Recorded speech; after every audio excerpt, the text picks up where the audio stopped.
السلام علیکم ورحمۃ اللہ وبرکاتہ۔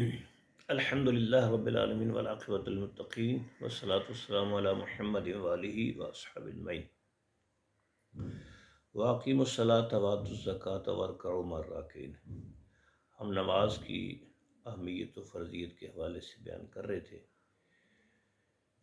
رحمت دو عالم صلی اللہ علیہ وسلم نے نہ صرف نماز قائم کرنے کی تاکید فرمائی بلکہ ارشاد فرمایا مروا اولادکم بالصلاۃ، کہ اپنی اولادوں کو بھی نماز پڑھنے کا حکم دو، وہم ابناء 7 سنین، جب وہ 7 برس کے ہو جائیں، وضربوہم علیہا وہم ابناء 10 سنین، اور جو وہ 10 برس کے ہو جائیں اگر پھر بھی نماز نہیں پڑھتے تو ان کو سزا دے کر مار کر ان کو نماز کی طرف لاؤ۔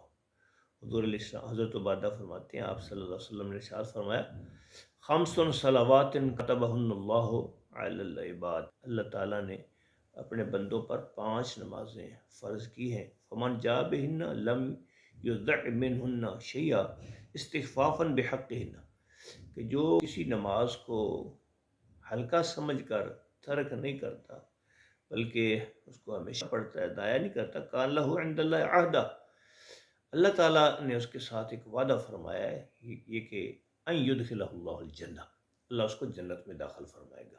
اللہم اجعلنا منہم، اللہ ہمیں ایسے خوش نصیبوں میں سے عمل فرمائے۔ ومن لم یأت بہن فلیس لہ عند اللہ عہد، اور جو نمازوں کی حفاظت نہیں کرتا اللہ تعالیٰ کا اس کے ساتھ کوئی وعدہ نہیں ہے۔ ان شاء عذبہ، اگر چاہے تو اس کو سزا دے، وان شاء ادخلہ الجنہ، اگر چاہے تو اللہ تعالیٰ اس کو جنت میں داخل فرما دے۔ ایک حدیث میں نبی علیہ الصلوۃ والسلام نے ارشاد فرمایا نماز کو ستون قرار دیتے ہیں، فرمایا راس الامر الاسلام، کہ معاملے کی جڑ اسلام ہے، وعمودہ الصلاۃ، اور اس کا ستون جو ہے وہ نماز ہے، وذروۃ سنامہ الجہاد، اور اسلام کی چوٹی جو ہے وہ جہاد ہے۔ ہم پہلے بھی عرض کر چکے ہیں کہ اول ما یحاسب بہ العبد یوم القیامۃ الصلاۃ، قیامت والے دن سب سے پہلے نماز کی پوچھ ہوگی۔ فَإِن صَلُحَتْ صَلُحَ سَائِرُ عَمَلِهِ، اگر نماز درست قرار پائی تو سارے عمل ہی درست ہوں گے۔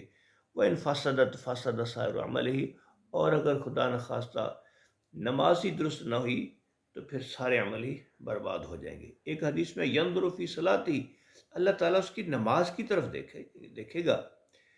فَإِن صَلُحَتْ فَقَدْ أَفْلَحَ، اگر تو نماز ٹھیک ہوئی تو وہ کامیاب ہو جائے گا۔ وَإِن فَسَدَتْ فَقَدْ خَابَ، اور اگر نماز درست نہ ہوئی تو وہ ذلیل و خوار ہوگا اور خسارے میں رہے گا۔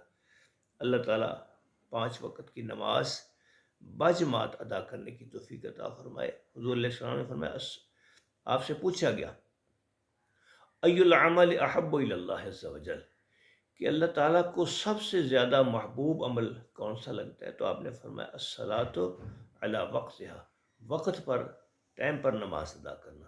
پوچھا گیا ثم ای، پھر کون سا، آپ نے فرمایا ثم بر الوالدین، پھر ماں باپ کے ساتھ حسن سلوک ہے۔